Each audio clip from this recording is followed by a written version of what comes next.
Hello guys, welcome to my new video about another shocking disease. The outlook created by some diseases or syndromes is really horrifying.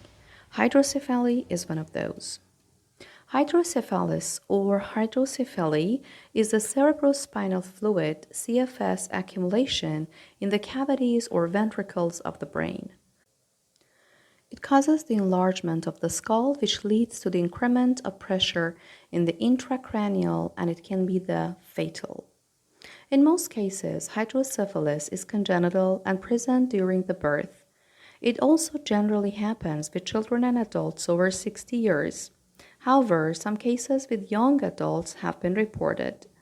Usually, under normal condition, CSF flows through your brain and spinal cord. This vital fluid protects the brain and spinal cord, acting as a cushion that absorbs the shock from impact or injury. It also helps by transporting waste products away from the central nervous system, helping it work at full capacity. Your brain and spinal cord support muscle movement, organ function, cognitive processes like memory. Under certain conditions, the amount of CSF in your brain increases. The amount of CSF can increase when a blockage develops that prevents CSF from flowing in its usual way. There is a decrease in the ability of blood vessels to absorb it. Your brain produces an excess amount of it. Too much of this fluid puts your brain under too much pressure. This increased pressure can cause brain swelling, which can damage your brain tissue and lead to some of the functional and cognitive issues that occur due to hydrocephalus. With hydrocephalus, hydrophilic children face mental and physical disabilities, which are the challenges. They have the problems of gait instability, subtle memory, hand and arm dysfunction, and cognitive defeats.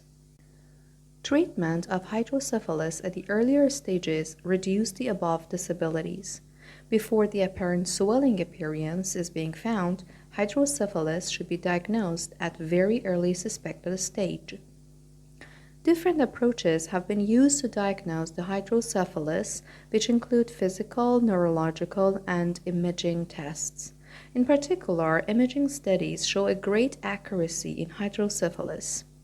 Imaging reflects the enlarged size of the ventricles caused by CSF. Three main types of imaging tests popularized to identify the hydrocephalus include ultrasound, CT, computerized tomography or computerized axial tomography, and NMR, nuclear magnetic resonance, or magnetic resonance imaging, MRI. Among the above three methods, MRI shows the detailed image of hydrocephalus under the magnetic field, whereas CT exposes some amount of radiation. The most common treatment for hydrocephalus is the surgical insertion of the drainage system called a shunt. It consists of a long, flexible tube with a valve that keeps fluid from the brain flowing into the right direction and at the proper rate. One end of the tubing is usually placed in one of the brain's ventricles. The tubing is then tunneled under the skin to another part of the body, such as the stomach or heart chamber. This allows excess fluid to be more easily absorbed. People who have hydrocephalus usually need a shunt system for the rest of their lives. They require regular monitoring. Some people may have a surgery called endoscopic third ventriculostomy. The surgeon uses a small video camera to see inside the brain. Then the surgeon makes a hole in the bottom of a ventricle. This allows cerebrospinal fluid to flow out of the brain.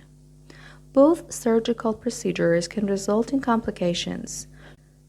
Shunt system can stop draining cerebrospinal fluid, or shunt systems may poorly regulate drainage because of mechanical problems, a blockage, or infections. Complications of ventriculostomy include bleeding and infections. Complications of surgery require prompt attention. Another surgery or other interventions may be needed. Fever or symptoms of hydrocephalus should prompt an appointment with your healthcare professional. The Centers for Disease Control and Prevention recommends meningitis vaccination for preteen children and boosters for teenagers.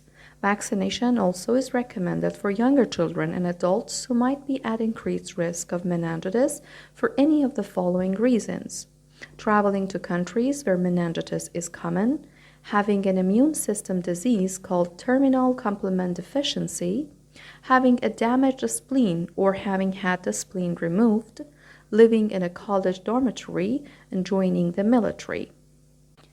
Children with developmental disabilities might be eligible for government-sponsored health care and other support services. Check with your state or country's social services agency. Hospitals and organizations serving people with disabilities are good resources for emotional and practical support. Members of your healthcare team also can help. Ask for help connecting with other families who are coping with hydrocephalus. Adults living with hydrocephalus might find valuable information from organizations dedicated to hydrocephalus education and support, such as the Hydrocephalus Association. Thank you guys for watching the video.